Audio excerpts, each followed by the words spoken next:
하나님이 오늘 우리에게 주신 말씀은 사무엘하 16장 1절에서 8절까지의 말씀입니다. 이 말씀을 한 절씩 교독하도록 하겠습니다.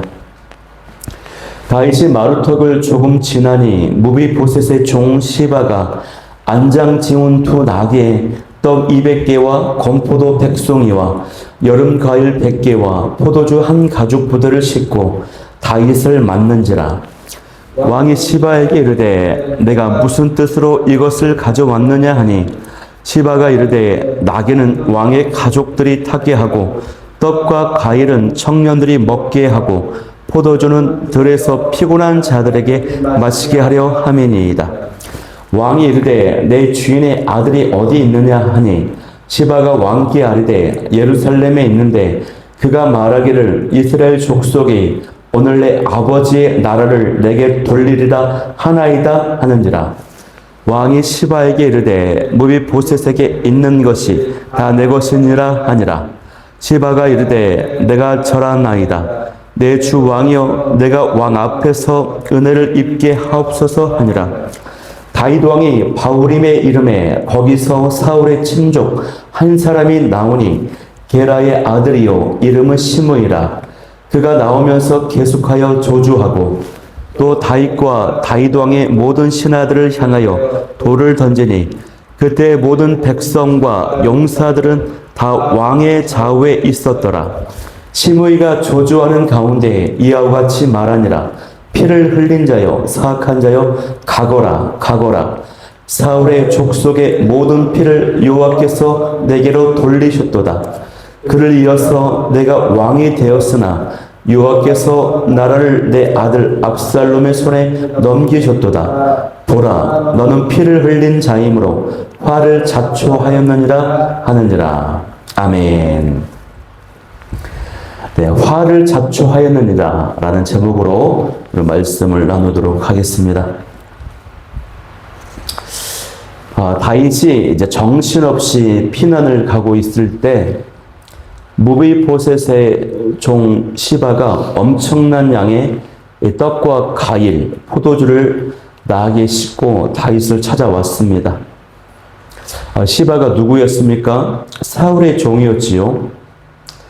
그러나 사울 집안이 몰락을 하자 집안의 모든 재산을 관리하면서 주인 행세를 했던 인물입니다. 그러다가 요나단의 아들 무비보셋의 존재를 알게 된 다윗이 시바에게 모든 재산을 무비보셋에게 바치라고 했습니다. 당시 시바는 그것을 원하지 않았지만 왕의 명령이니 어쩔 수 없이 따랐습니다. 그런데 그가 다시 나타난 것입니다. 그것도 엄청난 양의 식량을 가지고 왔어요. 피난길을 가고 있는 다윗의 입장에서는 굉장히 필요한 식량입니다. 시바가 겉보기에는 위기에 찬 왕을 돕는 눈물겨운 충성처럼 보이지만 그러나 이 시바의 속셈은요 따로 있었습니다. 그것은 자신의 주인인 무비보셋이 반역을 깨하고 있다는 거짓말을 해서 무비보셋의 재산을 가로채는 데 속셈이 있었어요. 그리고 무엇 때문이었는지는 모르겠으나 이 시바는 압살롬의 반역이 실패할 것이라고 예견을 했습니다. 그래서 이 다윗 왕에게 잘 보이고 있어요. 굉장히 계산이 빠르고 교활한 사람입니다. 그래서 2절 말씀을 보면은 다윗 왕이 묻습니다. 내가 무슨 뜻으로 이것을 가져왔느냐? 그러자 시바가 이르되 나귀는 왕의 가족들이 타게 하고 떡과 과일은 청년들이 먹게 하고 포도주는 들에서 피곤한 자들에게 마시게 하려고 합니다. 이렇게 답변을 하죠. 이어서 다윗 왕이 묻습니다. 내 주인의 아들이 어디 있느냐? 무비보셋이 어디 있느냐 질문이죠. 그래서 시바가 대답합니다. 예루살렘에 있는데 그가 말하기를 이스라엘 족속이 오늘 내 아버지의 나라를 내게 돌리리이다 하나이다 하는지라. 즉 백성들이 무비보셋을 왕이 되게 하겠다는 것입니다. 그런 말을 했다는 것이죠. 이 말을 듣고요, 다윗이 잘못된 판단을 합니다. 무비보셋에게 있는 것이 다 내 것이니라 시바에게 무비보셋의 재산을 다 주어버려요. 자, 여기서요, 지금 반역의 주체는 압살롬이죠. 백성들의 민심이 압살롬에게 있어요. 더욱이 무비보셋은 다리를 저는 자입니다. 양쪽 다 다리를 절어요. 그렇기 때문에 장애가 있는, 신체적 결함이 있는 사람은 왕이 될 수가 없어요. 그렇기 때문에 왕권이 무비보셋에게 넘어갈 수가 없다라고 하는 것을 다윗이 조금만 깊이 생각해도 알아차렸어야 했습니다. 그런데 이 다윗이 너무나도 성급하게 판단을 하고 말았습니다. 다윗은 지금 피난길에 있는 고난의 상황에, 다급한 상황에 있었고, 시바가 자신에게 와서 어떤 의도를 가지고 호의를 베풀 것이라고 생각하지 못했어요. 또 그가 가지고 온 식량이 자신의 일행에게 필요했습니다. 도움이 필요한 상황이었어요. 이런저런 여러 가지 사항들로 인해서 다윗이 잘못된 판단을 하고 말았습니다. 여러분, 내가 힘들 때 주변에서 도와주겠다라고 하지만 그러면서 의도를 가지고 접근하는 사람들이 있습니다. 이때 분별력이 필요해요. 사람은 힘든 환경이 크게 보여서 불안하거나 또 욕심이 생기면요, 잘못된 판단을 그 상황 가운데 하게 됩니다. 불안해서 도움의 손길을 덥석 잡고자 하고, 그래서 큰 낭패를 보기도 하고, 또 어떤 투자를 했다가 욕심 때문에 투자를 했다가 사기를 받는 경우가 많습니다.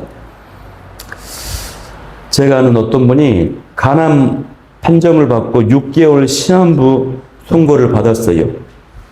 그런데 어떤 기도원에 계신 분이 다가와서 기도원에 들어와서 기도도 받고 민간요법으로 치료하면 나을 수 있다라고 하는 것입니다.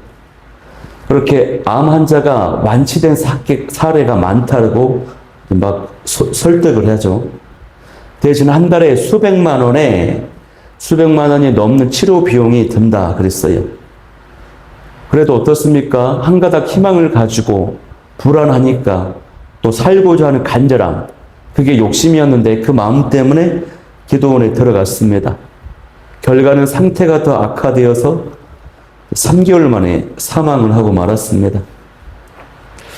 투자했다가 사기를 당하는 것도 마찬가지. 사기꾼들은 어떻게 그 돈 냄새를 잘 맡고 달라붙는지. 마침 직장 퇴직을 해서 퇴직금을 이제 가지고 있습니다. 여지없이 달라듭니다. 어떤 사람이 다가와서 이 부동산에 투자하라고, 이윤이 보장된 확실한 투자라고 접근을 해요. 욕심 때문에 투자를 했다가 그 낭패를 보게 됩니다. 이것도 저랑 아주 가까운 사람 이야기입니다. 타이밍이 아주 기가 막힙니다. 지금 이 시바도요, 다윗 왕이 어려운 타이밍을 기가 막히게 맞춰서 접근해 왔습니다. 이러한 유혹은 기가 막힌 타이밍에 다가와서 하나님의 도우심으로 생각을 하게 만들기 때문에 아주 치명적이라고 할 수 있습니다. 이럴 때 내가 어려운 상황에 있고 불안합니다. 그리고 어떤 욕심이 또 간절함이 있을 때요, 이때 하나님을 의지하지 않고 사람을 의지하게 되면요, 현재 상황이 불안하니까 분별력을 잃게 된다는 것입니다. 그래서 기도로 묻고 말씀으로 인도받지 않으면 주어진 어떤 조건이 손길이 너무 달콤해서 욕심에 넘어지고 마는 것입니다. 중요한 결정은 혼자 결정하지 말고 하나님께 묻고 또 주변에 또 물어서 신중하게 결정해야 되는 것을 보게 되죠. 주목할 점은요, 시바에게 속아 넘어간 이 다윗의 결정이 바로 우리가 어제 살펴본 본문에 보면은 어떻게 다윗이 기도했습니까? 아히도벨의 그 모략을 어지럽게 해달라고, 어리석게 해달라고 기도를 한 다음에 그 응답으로 후세를 만났는데, 후세를 만나서 이 후세를 예루살렘에 투입시킨 이후에 벌어진 일이라는 것입니다.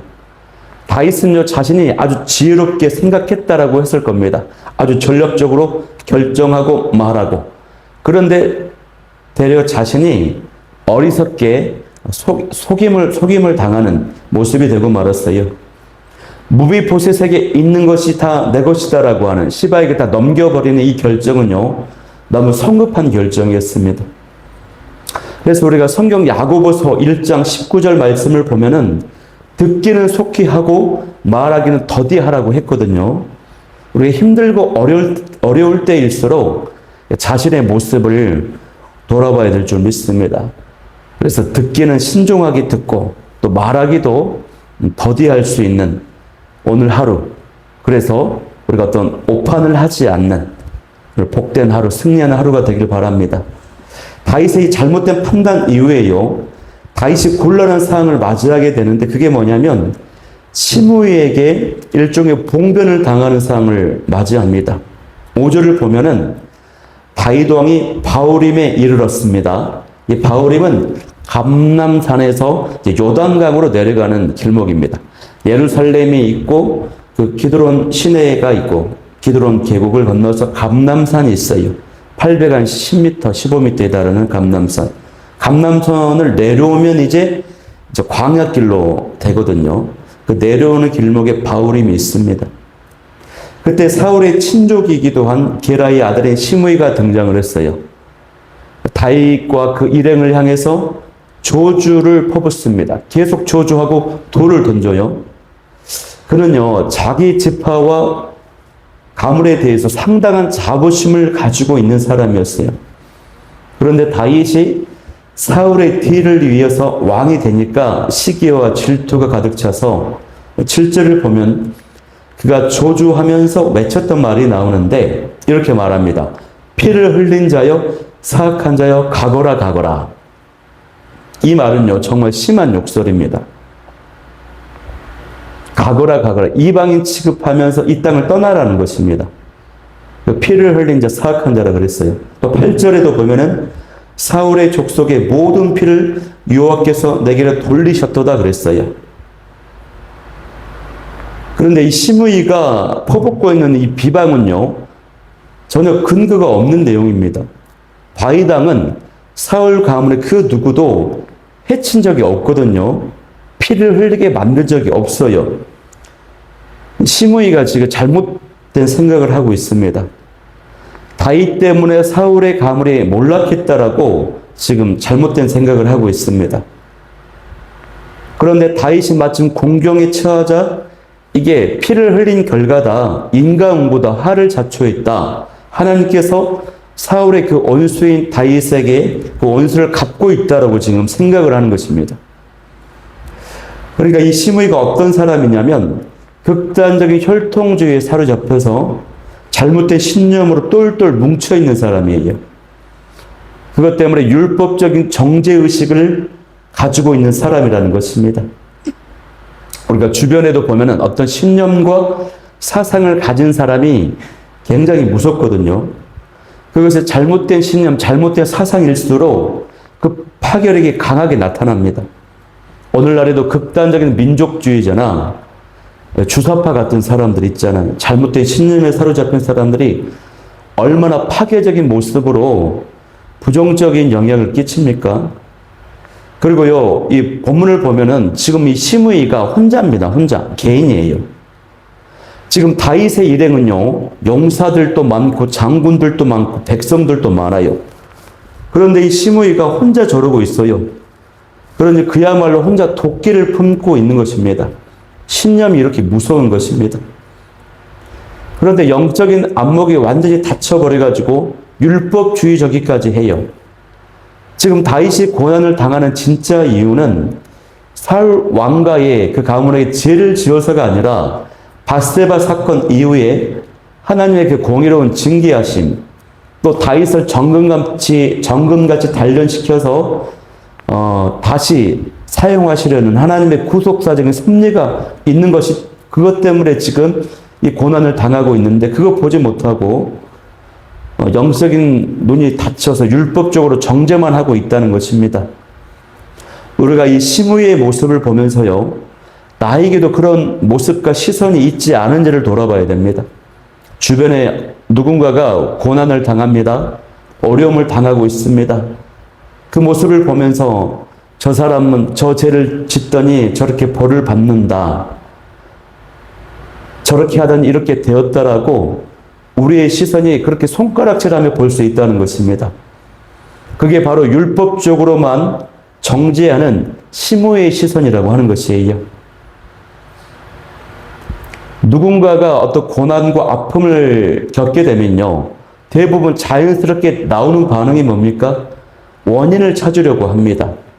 왜, 무엇 때문에 저렇게 되었을까? 누구 탓인가? 무엇이 잘못되었는가? 이렇게 반사적으로 우리의 일반적 시선, 심령이 그렇게 나오죠. 인과관계를 따져요.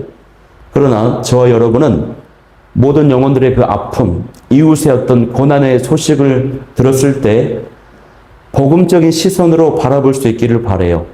함께 안타까워하고 아파하고 또 하나님이 이 일을 통해서 저 사람에게 행하고자 하시는 선하신 뜻이 무엇일까? 놀라운 어떤 계획 가지고 계실까? 그것을 생각하면서 또 전해주면서 위로하고 중보할 수 있는, 기도할 수 있는 저와 여러분이 될 수 있기를 축복합니다. 이 심오의 근거 없는 저주 소리를 듣고도요, 다윗은 혈기로 반응하지 않습니다. 이제 내일 본문에 나오지만 다윗의 일행 중에 아비새가 있습니다. 용사입니다. 아비새가 다윗에게 그의 목을 쳐 베게 해달라고 요청합니다. 사실 이 아비새의 반응은 당연한 것입니다. 비록 피난 중에 있지만 여전히 다윗은 왕이거든요. 엄연히 한 나라의 왕인데 그 왕을 저주하고 모독했다, 돌을 던졌다, 이것은 사형에 해당하는 것입니다. 죄로서 아비새의 그 요청이 당연한 것인데, 그러나 내일 본문에 나오면 다윗이 그의 저주를 하나님께서 허락하신 일로 받아들여요. 그렇기 때문에 우리가 어떤 억울한 일, 힘든 일을 당할 때 이 안에 하나님의 뜻이 무엇인가를 먼저 살필 수 있는 성숙한 저와 여러분이 되길 바랍니다. 바라옵기는 시므야 같은 사람이 되지 않기를 바라고, 또 시므야 같은 사람을 만났을 때, 그런 사람이 나를 공격했을 때 다윗처럼 인간적 혈기로 반응하지 말고 그 안에 하나님의 어떤 뜻이 있나를 돌아보며 성숙한 태도로 나아가는 저와 여러분이 되기를 축복합니다. 오늘 말씀을 묵상하고 기억하면서 기도할 때 첫 번째는요, 어려운 상황 속에서도 사람보다 하나님을 의지함으로 분별력을 잃지 않게 도와주옵소서. 두 번째는 듣기는 속히 하고 말하기는 더디해서 힘들 때일수록 내 모습을 돌아보는, 또 실수하지 않는 은혜와 성숙함을 오늘 하루 허락하여 주옵소서. 세 번째는 사람의 그 고난의 소식을 들었을 때 시므이처럼 정죄의 시선으로 보지 않고 복음의 시선으로 위로하며 안타까워하며 기도할 수 있게 해달라고 우리 이 기도 제목 가지고 우리 아버지 사랑합니다 찬양하며 나아가도록 하겠습니다.